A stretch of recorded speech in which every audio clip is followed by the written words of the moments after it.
All right, good evening. Welcome to Between the Lines. Pep Man Matt Morrow, Charlotte Football Insiders.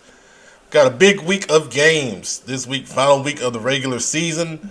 It's very hard to choose the games that we're going to talk about tonight in depth, but I think I got a pretty good list of games that we're going to discuss. The first one is a huge game in the SOMEX 7. We've had huge games in the SOMEX 7 the past few weeks as the top four teams have been playing each other. Now we're down to the nitty gritty, and the last of those big time matchups. Myers Park at 6-3, traveling to Olympic, southwest side of town at 5-3. Let's take a look inside the game here. You look at these two teams. I think they're really on a similar level. Max Preps has Myers Park at number 6 in their class. It has Olympic 28th in their class. Although I feel like these teams are pretty evenly matched when you really start looking at this thing. Home Olympics 2-1. Myers Park on the road is 3-2. The points for Myers Park scored 221 points this year. Olympic has scored 222. Won't get no closer than that. And the defenses are similar. 135 points allowed for Myers Park. 120 allowed for Olympic. Now, the big question is, what does Max Preps think? Max Preps is predicting a Trojan victory of 28-25. 3-point ball game. I don't know if it's going to be that high scoring. I think both of these defenses are really impressive. Of course, I saw Olympic up close last week against Ardrey Kell. I really think they fly to the football well. I think that's their biggest strong suit, and the fact that they tackle pretty well in space. For Myers Park, you don't have to go very far. 3-0 game last week against South Meck. I mean, you only give up a field goal to a team that has been pretty strong offensively behind Jacob Newman running the football. Now, I know he had a good game, but still, 3 points in this day and age, you're doing a heck of a job defensively. So, like I said, this game is huge from the standpoint of not only conference finish for Myers Park to want to still have a shot at a conference title or a portion of a conference title. They have to have a victory here. For Olympic, it's a lot more significant.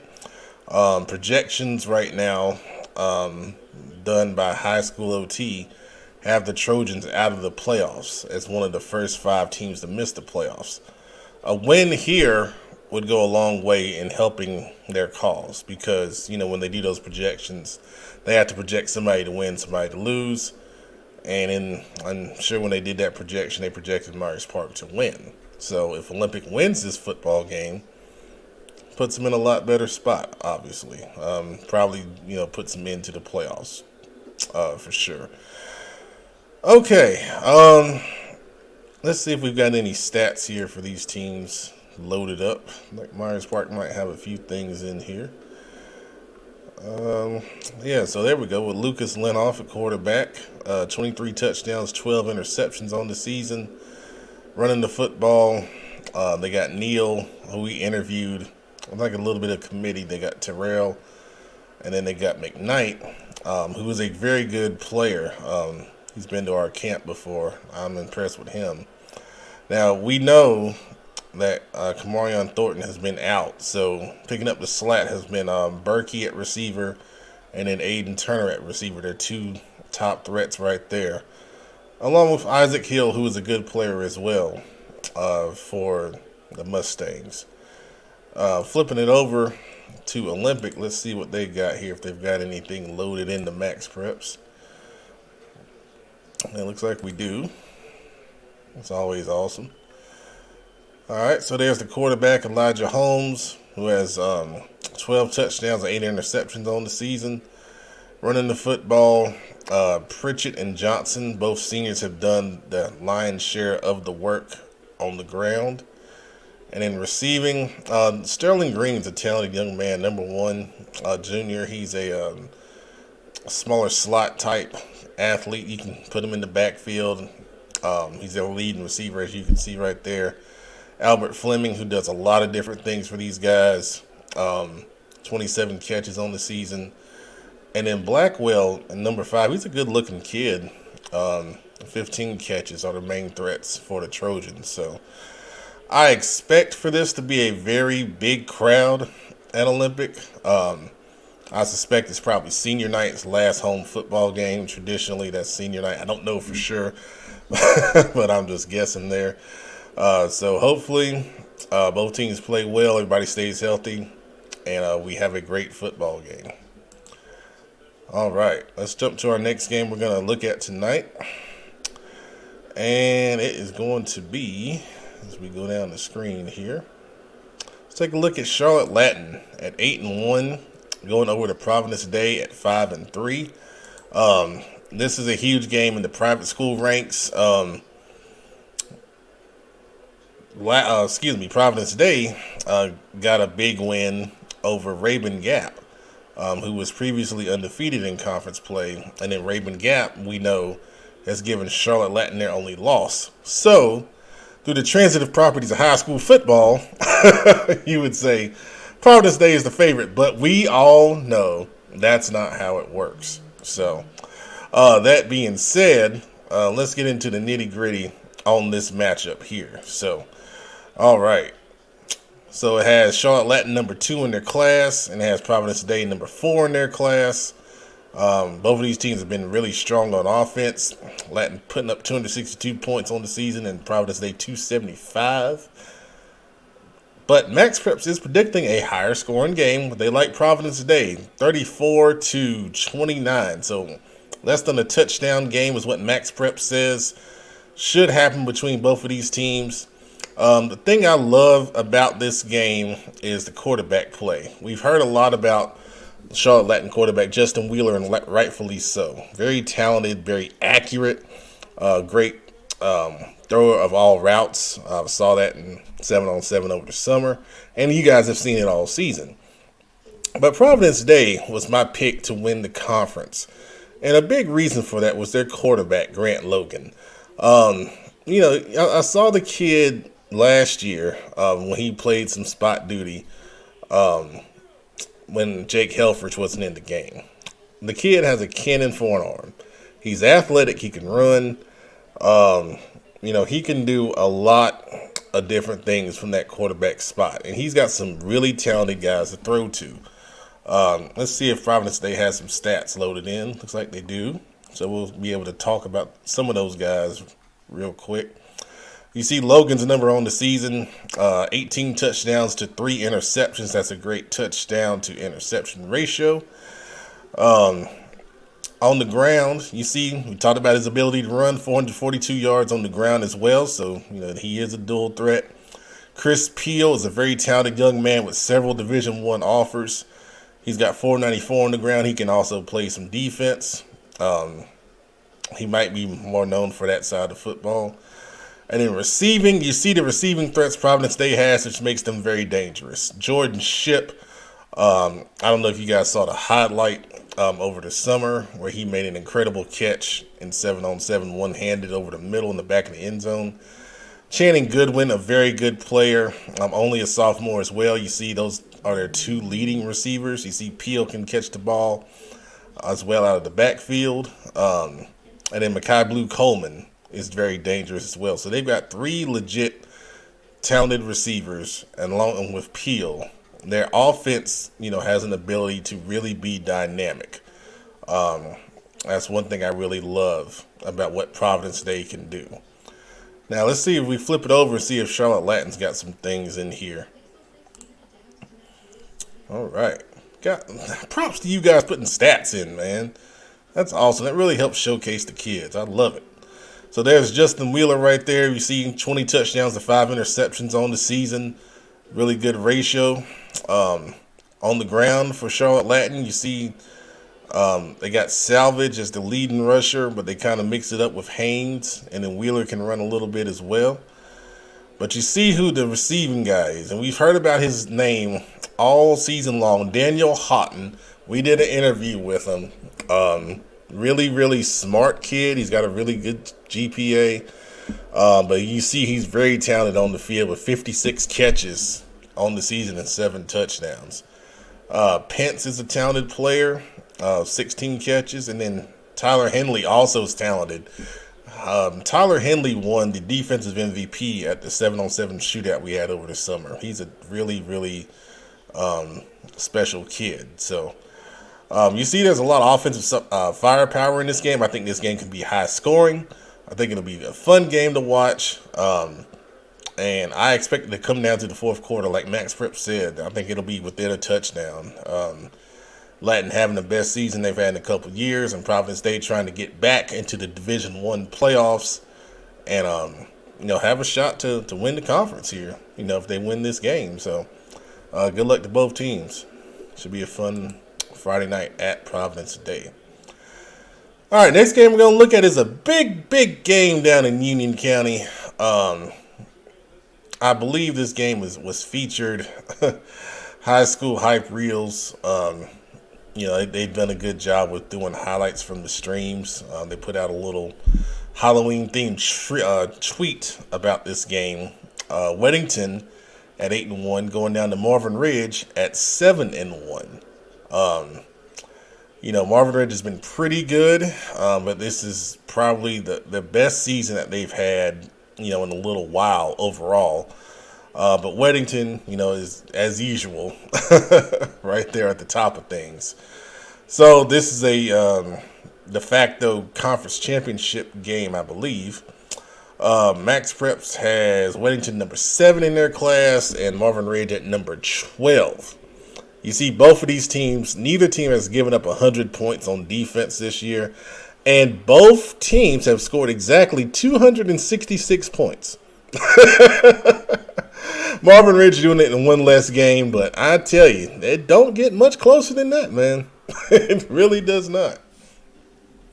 All right, so Max Preps, because of that, I think by the scoring average, it likes Marvin Ridge just a smidge more, and it's a higher predicting score, which would be interesting to me with the strength of these defenses. But it says Marvin Ridge 33, Weddington 30. 3-point game between these teams. I could see that. I don't know if I could see that exact score, but I could see that close of a football game for sure. When you start looking at these guys, the thing that I've been excited about with these teams is they've had, and I'll just say it, they've had a number of guys apply for the Queen City Senior Bowl. So I've been able to see a lot of these guys' highlights. And I tell you, man, there's some talent on both of these squads. Let's go to Weddington first and see if they got some stats. Well, no stats for Weddington, but I can tell you about a couple of guys that have impressed me. So first of all, Landon Backy at wide receiver. 5'11", 175. This guy, I tell you, man, he can do it all from the receiver position. Even though he's not that big, he runs good routes. He's disciplined in what he does. He can block in the run game. Great hands, and he's always hustling. And he's been a big factor, for these guys after the graduation, of course, of Will Shipley. So he's a young man that you definitely have to look out for. Another young man that's impressed me, and just going through different highlights and things and try to get down to him. Where is he? I don't know if they got his number in here.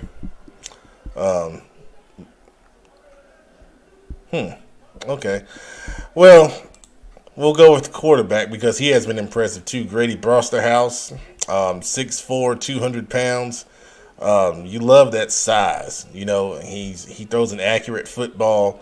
He's got good arm strength, and you could tell he's a leader when you start looking, through those highlights.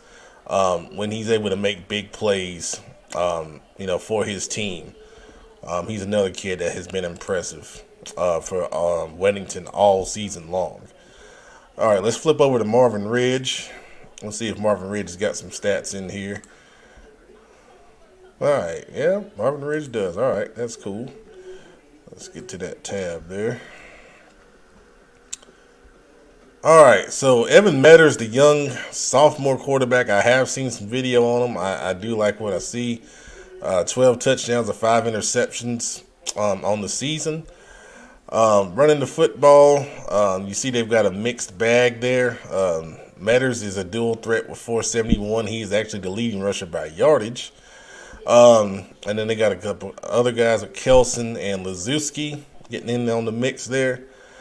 And in receiving, Mr. Young right here is impressive. He's a tight end, 14 catches for 192, but he can do a lot of different things on the football field. I think I saw him on defense. He blocks really good in the run game, which is great to see from the tight end spot. They flex him out to the slot. He's even thrown a big touchdown pass. He's a really talented young man. You see Meeks is actually their leading receiver, though, with 28 catches on the season.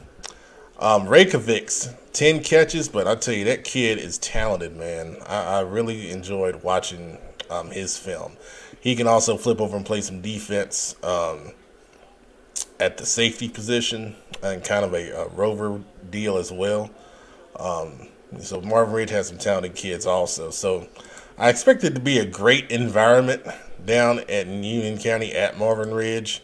I would bet my last paycheck that Tim Winters from Union County football will be there. I don't know that, but I would say that he will be there. So there you go. Oh, I see. On Between the Lines, I'm not used to having the comments, but I see we got a pretty good crowd watching. So, well, there we go. Big Web, pumped for tomorrow's show. Well, I am too, man. We got a lot to talk about. Kyle Smith drained the lake. All right, well, we know what that's about. We're going to get to that game here in just a minute. Tap in, checking in. Jay Wheels, the D Hall Unstoppable. Yeah, we were talking about Latin and Justin Wheeler to Daniel Haughton. Joey, I'm not giving you betting lines. I'm just telling you what Max Prep says. There's no betting in high school football. We know that. No betting. Don't bet on kids. Never do that. It's not right. All right. I like that. I like that, man. Thanks y'all for watching, man. Braves doing good in the World Series, man. It's a good night. It's a good night. All right, our next game, Independence at 4-4, Butler at 6-2. Big rivalry in Mint Hill. Traditional rivalry. The Queen is going to be at this game. She claimed this game on Friday Night Live last week. So if you see her, say hello. Independence coming in this game, 38th in the class according to Max Preps. Butler at 10. And you see the scoring averages right here on the season. Independence has been strong at home, 4-1, but they're 0-3 on the road. So this game is at Butler. So if they want to win, they got to break that road curse. Max Preps is predicting a Bulldog victory of 34-20. So a 2-touchdown win for Butler is what Max Preps says. Let's take a look at these two teams and see what we got here stat-wise and see who stands out. All right, for the Patriots, we got looks like they got to do some stat updating right there, but Cameron Chroma is their quarterback, coming over from A.L. Brown in the offseason.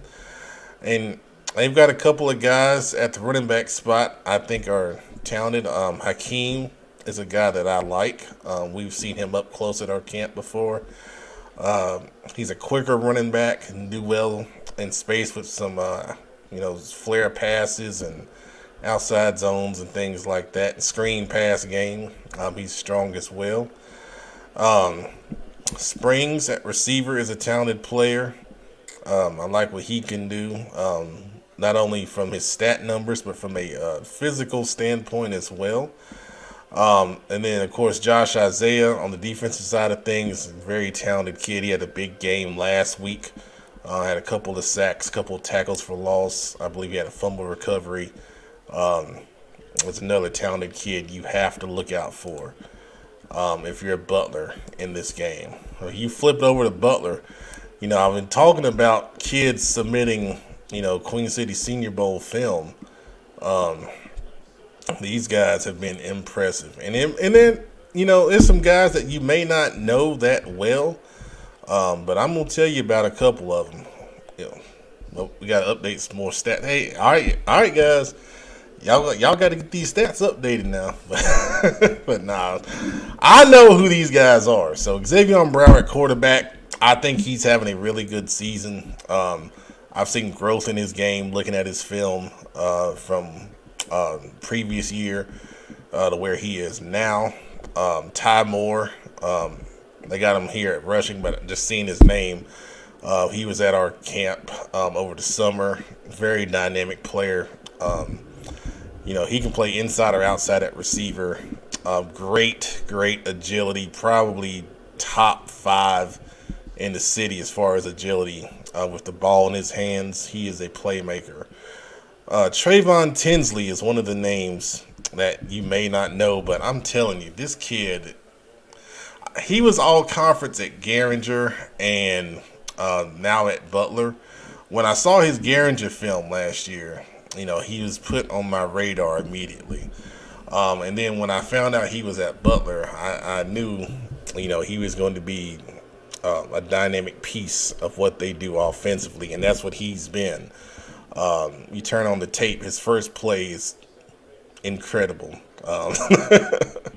He's an explosive young man, for sure.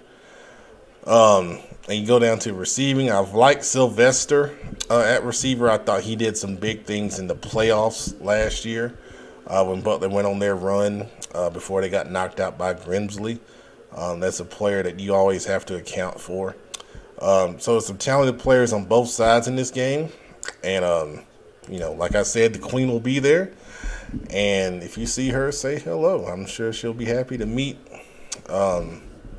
any fans of CFI and Football Focus Weekly and all the good stuff we do. All right, let's jump to our next game here. And that is going to be, we're going to go to North Meck at West Charlotte. Both teams are 5-3 on the season. And there it is. And this is a huge football game especially for North Meck. We know West Charlotte is locked in to the 3A playoffs. But North Meck with the win here, I think would definitely, find themselves in the playoffs, in my opinion. I had to go back and look at the projection to see if they were on there or not. I don't remember. I think they were, but I have to go back and look at that. I don't know how High School OT projected this game. Let's get down to it from the Max Preps perspective. Max Preps has North Meck 30th in their class, and they have West Charlotte number 2 in their class. Now, keep in mind, West Charlotte's class is 3A, and North Meck's class is 4A. So, that's interesting. That's pretty strong for West Charlotte. That's pretty strong. So you see, North Meck is undefeated on the road at 3-0. This is a West Charlotte home game, and West Charlotte has been playing their home games at Waddell High School off Nations Ford Road. And West Charlotte is 2-0 at home, so something's got to give from that perspective. Max Prep says a West Charlotte victory of 32-19. So it's predicting almost a 2-touchdown victory for West Charlotte over North Meck in this football game. My thoughts real quick. Both of these teams are 5-3 records. I think it's a more evenly matched game than what Max Preps is predicting. I would think this would be a touchdown margin or less. I think, West Charlotte showed some good things against Chambers in defeat last week. Queen shared some things on Friday Night Live that she saw from, West Charlotte. She was at that game. We know about their ability on offense to get the ball to some playmakers. Josh may have to pull the trigger at the quarterback spot. But North Meck has some talented guys. You start thinking about receiver Jelani Bittersing, one of the best receivers that you don't know about in Charlotte. Cunningham and tight end has been very good this season. And then the linebackers Clark Brown and Louis Blamo Jr. Really talented kids. North Meck has some really good kids that are under the radar. No stats on North Meck, unfortunately, but like I said, Bittersing at number 1, McDonald at number 2 is a talented receiver. He was top 5 at our camp over the summer. And there's Blamo we were talking about, and there's Cunningham at tight end. Elijah Mack is a talented DB who's been in our camps in the past. Clark Brown, like I said, at linebacker is a very talented kid. So you've got some guys from the North Meck perspective can do some things. And then they've got 2 really good linemen on the offensive side of the ball, Donnell McDonald and Michael Stanley. So they've got some pieces over there, and they're 5-3, for a reason. They have some ability. And then for West Charlotte, a couple of kids that we already mentioned. Come on, man. West Charlotte, y'all putting up all these numbers, ain't got no stats, man. Come on, West Charlotte. All right, there's the quarterback, Josh Mahatha. Q May at receiver is a talented player, along with Antarius Carpenter. Kyrie Faust has some ability, along with McDowell. Of course, Chance Morrow, we all know about him. So there's some talented kids for the Lions as well. I love Nancy Coleman. I saw his film. He's one of those guys that is always going to be running to the football. No matter where the play is, you always see him hustle and play to the echo of the whistle. You got to have guys like that to be successful. Elijah Simmons also on defense. What a player. So talent on both sides, and this is a traditional rival game. This is an old school Charlotte rivalry. Hopefully we get a lot of the older alumni to come out to this game. This used to be one of the bigger games in the city. It would I'm reading y'all's comments. I'm about to put them on the screen. But this is a classic Charlotte rivalry. And it's good. It's good to have the classic Charlotte teams be good, man, because that always makes things better, because you can connect to a lot of people that way when the classic teams are good. I mean, it's great that we have the newer schools and, that they're talented, but it's nothing like, you see in class of 65 being celebrated, for example, or something like that, man. That's what it's all about, for sure. That's what it's all about. All right, another set of comments. Here we go. Let's see. Miss Bilks, go Patriots. Boo Max Preps. There you go. Thank you for Josh's stats here. 12 tackles, 2 sacks, and interception. Now, man, that's good stuff right there, Josh. All right, Coach Parks. About damn time you brought back the 2 times. Well, last week I was on vacation. I've neglected to tell anyone that I was on mini vacation in Atlanta after going to see the Braves. I hung out down there for a little bit. And then let's see, North Meck lose. Yeah, I figured that. Yeah, they can't afford a loss for sure. And oh man, I hate to hear that. I like Q, man. I've liked Q for a couple years, man. Back to when he was at West Meck. He's a talented player, good young man. I hope he feels better soon, man. I hate that. All right, let's go to our next game here. And thank you guys for watching and commenting, man. This is awesome on Between. I don't really promote Between the Lines, mainly because I don't know when I'm going to do it. As you alluded to, Coach. But this is great, man. I appreciate you guys tuning in tonight. Let's see. We got big one in South Carolina. We're going to go to York at South Pointe. So York is 7-1 on the season, and South Pointe 6-1. So we know about South Pointe pretty well. We went down and saw them against Indian Land, where they beat Indian Land by 2 touchdowns. And, of course, we know a good bit of the coaches on the staff down there. But we hadn't talked much about York in detail. This is our first time really talking about him on Between the Lines. We've picked him on our show a couple of weeks in a row, and they've helped us out in our predictions. But let's get to know these guys a little bit. So, Max Preps has York number 8 in their class, and they have South Pointe number 1 in their class. So, obviously a top 10 matchup. If I'm not mistaken, this is a big region game down here as well. And you see in the region, both of these teams are undefeated at 3-0. So, region championship sounds good to me. You see, York is very strong on defense, only giving up 109 points on the season in 8 games, while South Pointe 157 in their games. Interestingly enough, York's only loss is the Cox Mill, who we know about. From what reports have said, though, York was missing a good number of guys in that game due to the pandemic. So take that for what you will, but that is York's loss on the season. And we know South Pointe, their loss was non-conference to Spring Valley down near Columbia.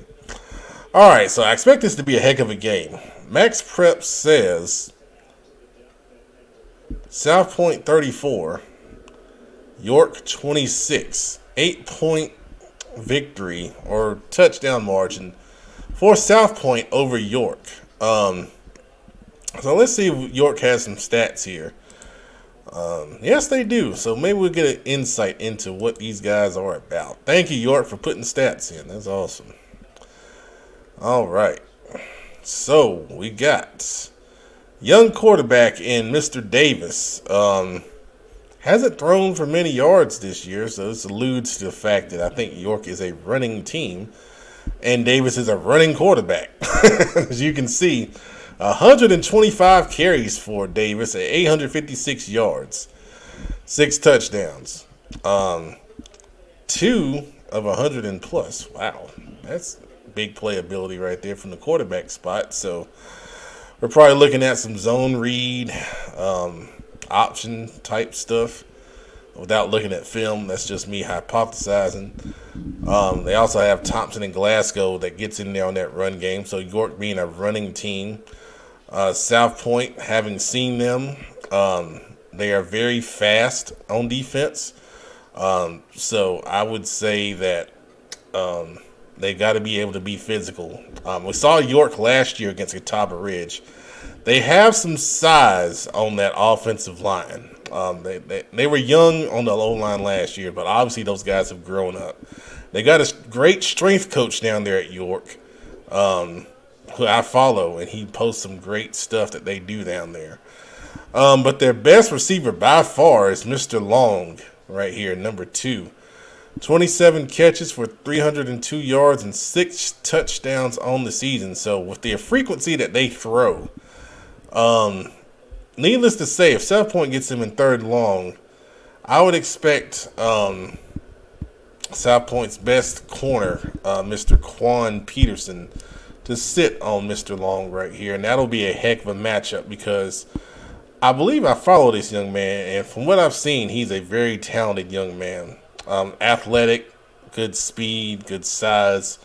That'll be a great matchup to watch. And then you talk about South Pointe. Let's go over to them. But we know, we don't have stats, but we know some guys that are starring for them for sure. So, of course, we've got number 1, Wayman Jenneret.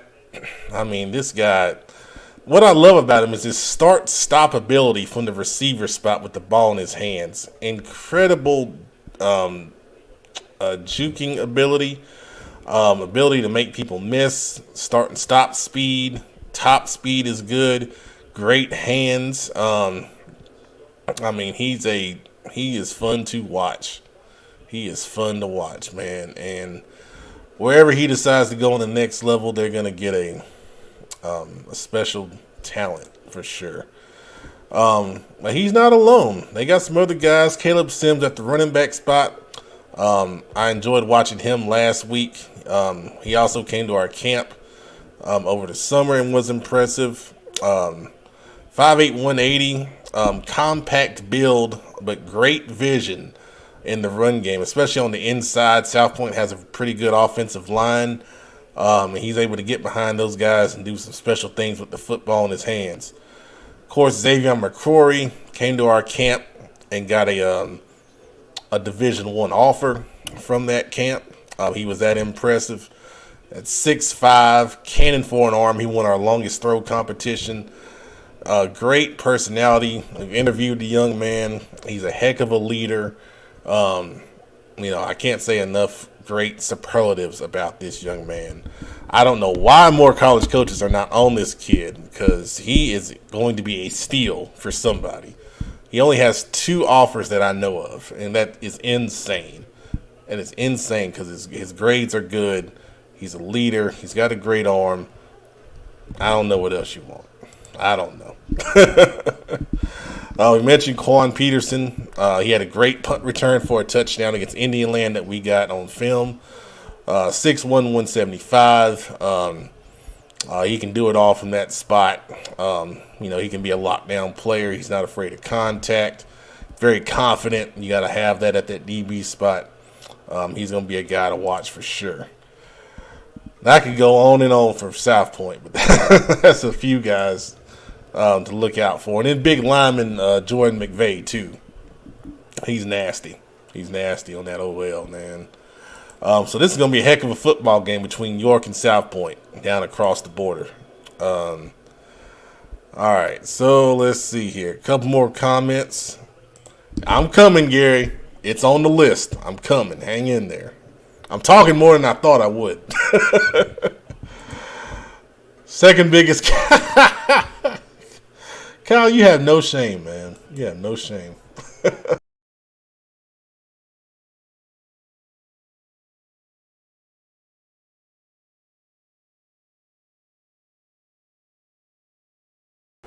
Sorry about that. I don't know what happened there. I think I hit one button too many times there. My bad.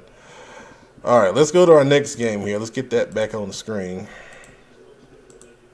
All right, there we go. All right. Next game on the docket is we got Crest at Kings Mountain. Another Cleveland County battle. Crest at 6-2, Kings Mountain at 8-1. This game is at Kings Mountain. Big, nice stadium down there. Crest is ranked 4th in their class according to Max Preps. Kings Mountain is ranked number 1, so a top 5 matchup according to Max Preps. Very similar averages for these guys all season long. Crest 287 in 8 games. Kings Mountain 292 in 9. Kings Mountain only giving up 106 points on the season in 9 games. Good gracious. But all that being said, Max Preps likes Crest over Kings Mountain 36-32. Less than a touchdown margin of victory for the Chargers over the Mountaineers. Wow. Okay. Standout guys. Stats for Crest. That makes it all a little easier. So the young, only 2 games of stats. But we know the young quarterback Husky has some ability to not only throw but run as well. But we know Mari Adams has been the big workhorse for the Chargers. They are a run-first team. They have a big offensive line, and they run Adams behind that big offensive line to help control things. But when they do throw the football, you see they got a couple of guys in Addison and Green, younger guys that can go get the job done when they do need to throw the football and pick up some bigger yardage for Crest. Flip it over for Kings Mountain, who we have talked. They have been mad at me because they feel like they have not been ranked right for part of the season. But for 8-1, why care about what we think? They got bigger aspirations. And I love the quarterback. I've watched some film on Lamont Littlejohn Now his numbers, are pretty balanced, but I think being a junior, he's got another year to build a little bit and have a big senior year. But I do like his profile. I think he's got good physical talent. And then with Coach Lloyd has coached some pretty good quarterbacks in his time, so he's only going to grow for sure. Running the football, they're a very balanced attack. They've got 3 or 4 different guys that will run the football at about the same clip, with Holland, Kendrick, Feempster, Ward, and even Smith getting in on the act. And I think that's probably because they've been in some blowout games. They've been able to share the wealth a little bit in that running game. But, that's good that you can depend on so many different guys from that aspect. And then when you throw the football, they've got a couple of good targets in Hoyle and Fisher, seniors, that you can trust, along with Randolph and Lloyd. So upperclassmen in the receiving game. They had some younger guys mixed in the run game. So that Kings Mountain offense, 149 attempts passing to 300, so they're more of a run-first team, but they have an ability to throw the football when they need it. Cleveland County, going to be a huge crowd. You already know it. Might be the biggest game in the county this week. I don't know if Webb's still watching. He may not like that. But anyways, thank you, Kyle. But anyway, going to be a huge game. Huge game for the conference championship. This is for the Big South 3A conference championship. And expected to be a huge crowd down in Cleveland County. Not only there, but at another game that's going to be going on in Cleveland County. I mean, this might be the best time to drive through Cleveland County because there ain't going to be nobody on the roads Friday night with these 4 schools playing each other down there. I mean, let's just be honest about it. All right. Why not? Let's get it on. Mooresville at Lake Norman is our next game. So let's get that on the screen. Mooresville at 5-4, Lake Norman at 7-2. But both of these teams are 4-1 in the conference, and the conference is when it counts, like we always say.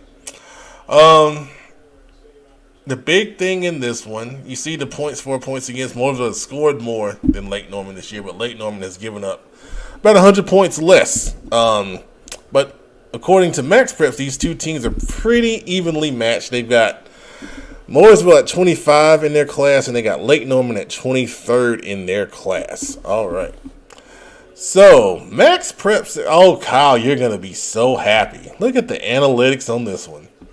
It's pretty thin. Mooresville victory of 26-22. So, less than a touchdown victory, but it is predicting the Mooresville Blue Devils to win and take the number 2 automatic qualifying seed from the Greater Metro 4 Conference. That's what this game is for. I mean, it essentially is for the playoffs.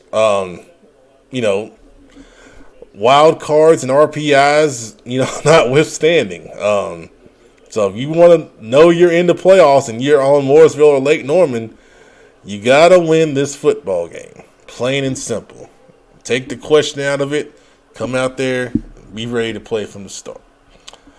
All right. So let's see what we got for Mooresville here. We got some stats. All right. Let's see who the standout guys on our offense are for the Blue Devils. So I know that the quarterback now is Sebastian Brown, and I've seen some film on him, and he's been playing pretty well. 51-98 for 875, 10 touchdowns to 4 interceptions.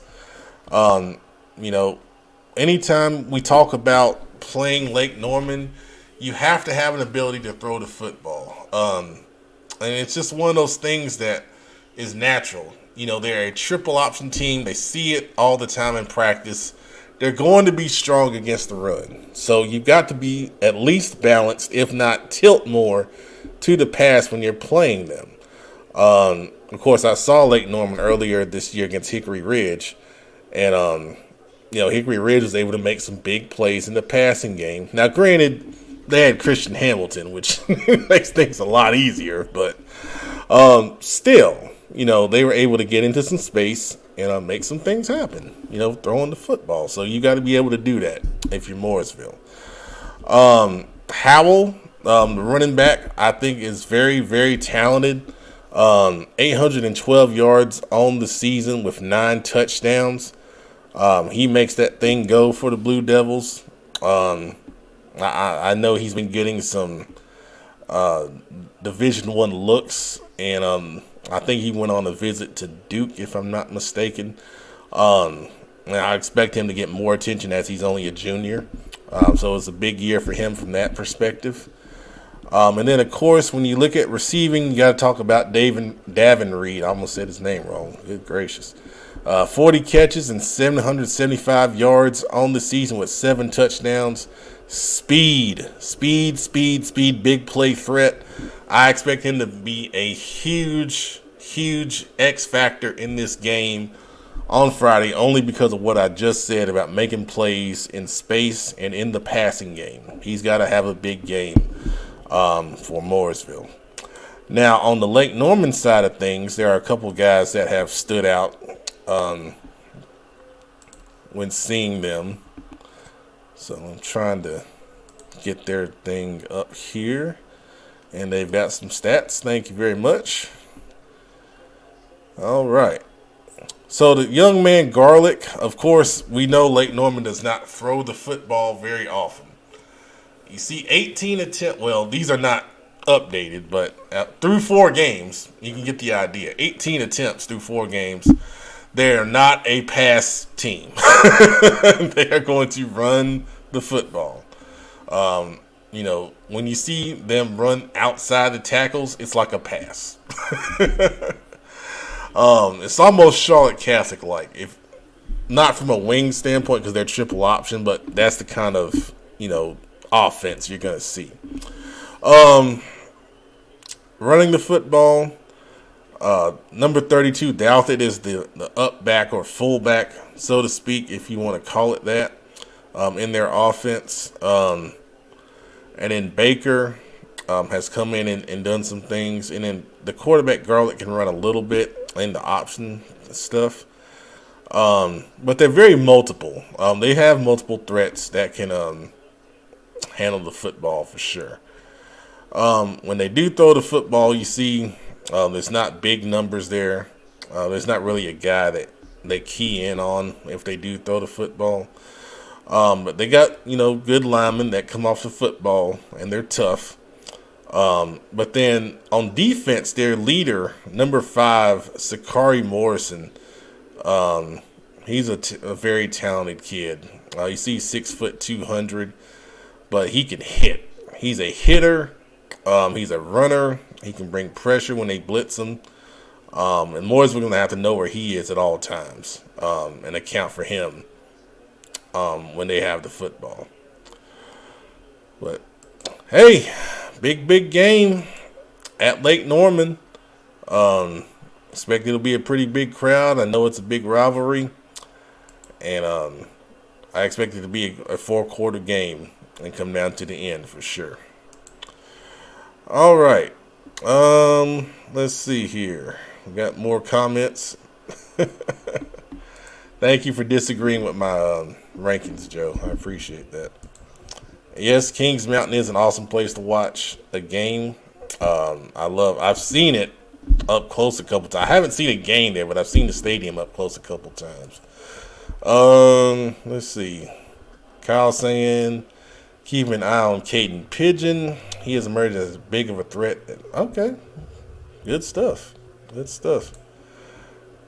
Howell, 6'3". Yep. Yeah, I love his size. That's why D1 schools are looking at him. That size, man. That size is big. Let's see. James Holland chiming in. That's going to be on Football Focus Weekly. We focus on the matchups on Between the Lines, James, but tune in tomorrow night, 7:30. I promise you, we're going to talk through a lot of scenarios, RPIs, these projections from high school OT, It's going to be a long segment. I promise you that. There's a lot that can happen based on who beats who and all that. So if you're into that kind of stuff, tomorrow's show, you're going to love it. If you like matchup talk, that's what we're doing here. So, but I did talk about Myers Park Olympic to lead this off. So once this is done on the playback, we do talk a little bit about SOMEC there. Yeah, that's a big JV game as well. So I don't know if I'm doing a JV game. I've been asked several times as usual, but I don't know if I'm doing one this week. Of course, we got the show tomorrow. Some JV games have been moved to tomorrow. Just depends. I may get out to a first half of a game tomorrow, but 90% chance of rain Thursday. Not this guy. I got to save myself for the playoffs. All right, next game. This is going way too long. Concord at A.L. Brown, Bell game. I think, Gary, if you're still here, this is what you were waiting for. Concord at 6-2. A.L. Brown 4-5 on the season. But the good thing is both of these teams are coming off a victory. Concord has secured their spot in the playoffs. Big win at home against West Roran last week to win the South Piedmont Conference Championship. And congratulations to those guys. It's a big-time accomplishment. We know there have been some struggles at Concord, but this is awesome. It's awesome for Coach Paxton and those guys, especially those seniors, to have that kind of success. And now they're going to go to the playoffs and see what happens. For A.L. Brown, this is a big-time deal with the Bell game. It's been one of the tougher seasons they've had in a while. Well, let's take a look at it. So, Concord is ranked 21st in their class, and A.L. Brown 35th in their class. We see Concord is 3-1 on the road, and A.L. Brown is 2-2 at home this year. Concord's strength has been defense, only giving up 123 points in 8 games. While A.L. Brown has scored a good bit with 196 and giving up 171. Max Preps is predicting Concord 27, A.L. Brown 22. So once again, less than a touchdown margin. I think in the Bell game, that's a safe bet. I don't see either team blowing out either one here in this football game. You look at Concord, they run the football, and they run the football, and they run the football. They got some big guys in that offensive line that help them control the line of scrimmage. Let's see if they got some stats here. No stats, but there's a couple guys for Concord that really stand out to me. I've seen a couple of them up close, and I've seen a couple from highlights. Caden Prezzuti, 6'1", 180. He gets outside. He can run the speed stuff at the running back spot for them at the slot back position. He also plays defense at safety in the secondary. He can come up and tackle. He's athletic, a good speed guy, as I said. And he can also split out and play a little bit of receiver, too, if they're going to throw the football. Talented young man. And then they've also got a guy who I'm really impressed with. I got to get down to him because he's a lineman, and Jameson Hackett plays offensive line and defensive line. You always got to take care of the lineman. 6'2", 250 pounds. He's a senior. And you look at his film, he's nasty. He's nasty, man. He'll get out there and he'll pull in the run game, and he's, laying guys out or kicking out on traps or off-tackle powers. I love it. He's a big reason why those guys are successful on both sides of the football. So A.L. Brown's going to have to definitely account for him. And then the other guy I want to highlight is another lineman, Caius Hartzell, 6'2", 285. Big power guard. And old school, you talking about old school football, you used to have the the speed side and the power side. This is definitely powered down blocking guard. He can also move. He can also play center, as you can see it right there. Just a big, tough offensive lineman. I love that. I love big, tough offensive linemen. That's good stuff, man. All right. For A.L. Brown, they got some guys that we want to highlight as well. Of course, when we start talking about A.L. Brown, I think their defense has been pretty good at times this year. And they got a couple of guys. Of course, Torrin Wright, the star outside linebacker, committed to NC State, 6'4", 215, can absolutely run all over the field. Great tackler, great blitzer from the outside linebacker spot. I interviewed this young man last season. He's a talent, and he's a personality. And he's a heck of a player. You don't go to NC State if you don't know how to play. And you don't have talent. And this young man has all of that, for sure. Another linebacker that I love for A.L. Brown is number 11, Antaron Turner. 6'3", 220. Also plays outside linebacker opposite of Wright. Wright and Turner, you see, make a lot of plays for the A.L. Brown defense. I don't know why his thing is not coming up here. But, yeah, he's a heck of a player for sure. There it is. Okay. So, as I said, 6'3", 220. He's a senior. He's picking up a couple of offers. I think he has one to North Carolina Central that he just got.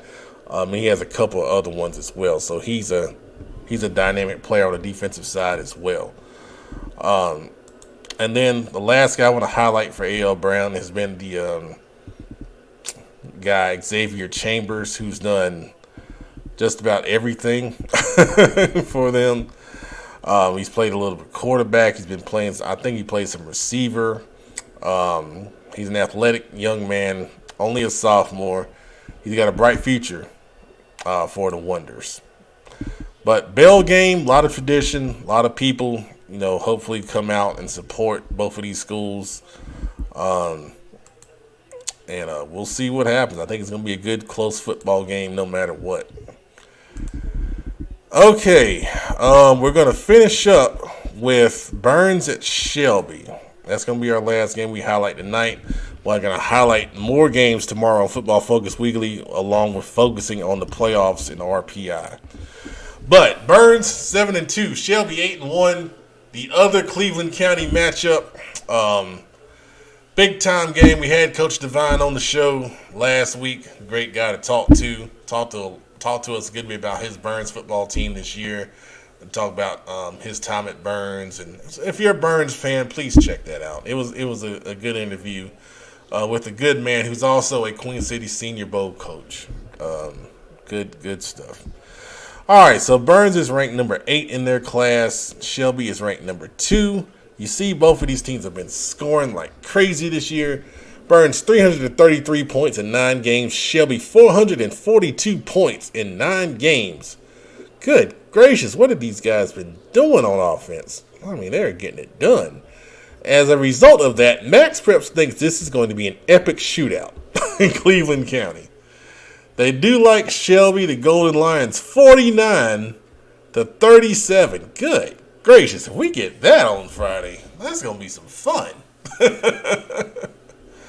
I tell you, settle in. That's going to be a long Friday night. But I know these two teams do not mind, and neither do their fan bases. All right, let's look at Burns.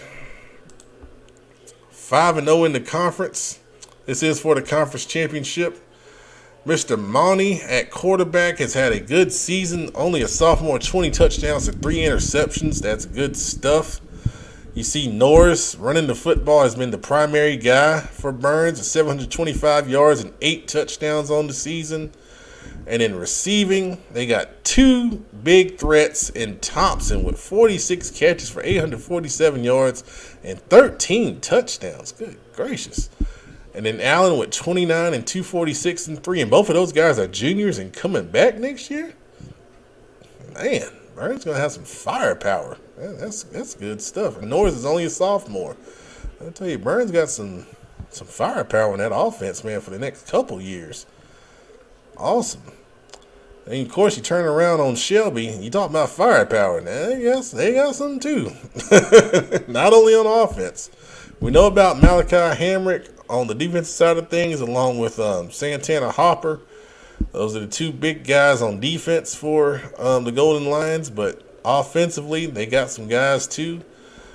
Of course, the quarterback, Mr. Lee, who we interviewed earlier this season. If you didn't see that and you're a Shelby fan, please check it out. It's on our Facebook page. It's on Instagram, too. You just got to scroll down a little bit. And then I think he posted it on his Twitter, retweeted it. So if you follow him on Twitter, check it out there as well. 28 touchdowns and no interceptions. And as a high school quarterback, you have no interceptions? That is amazing. I don't care who you're playing. That's hard to do in 9 games. Good gracious. What a dynamic talent. That's awesome stuff. Running the football, we see they've got a couple guys in Key and Petty that kind of balance that out. They have about the same amount of carries, Key with a few more yards and a couple more touchdowns. And then receiving, I know Bridges is a really good player with 36 catches at 542. And they got a couple of seniors in Williams and Thompson that can get it done. And then Hamilton comes up in there too. So, I mean, if you hadn't seen Shelby, they're a spread team. And when you got 4 receivers with those kind of numbers, that's hard. You can't really keep – I mean, Bridges is, the guy according by yards. But you can't really key in on anyone. And that's hard to stop. So, Max Prep's projecting this as a shootout. I tend to agree with Max Preps here. I think this can be a real exciting game with a lot of points. All right. Let's see. Last thing of comments, and then we'll get off of here because we got an hour on Between the Lines, and I was hoping to go 30 minutes. Let's see. Kyle, A.L. Brown defense absolutely stuffed our offense last week. Those linebackers on a real deal. Yep. Yeah, and talking to Coach Newsom when we interviewed him, he really shouted out his linebackers as being a big part of their success. But once again, thanks for everybody watching tonight. Now, this has been a well-watched Between the Lines, and as I said, you really want to get into the playoff discussion. You'll have it tomorrow on Football Focus Weekly. So I'm the Pep Man, Matt Morrow, signing off. Go Braves. They're up 5-1 right now. Hopefully we can hang on and have a good night. See you guys tomorrow on Football Focus Weekly. If you're going out to the game, JV games that got moved, make sure you tag us in the scores and let us know what's going on. Thank you, Benji. Appreciate it, man. Have a good night, guys. See you tomorrow.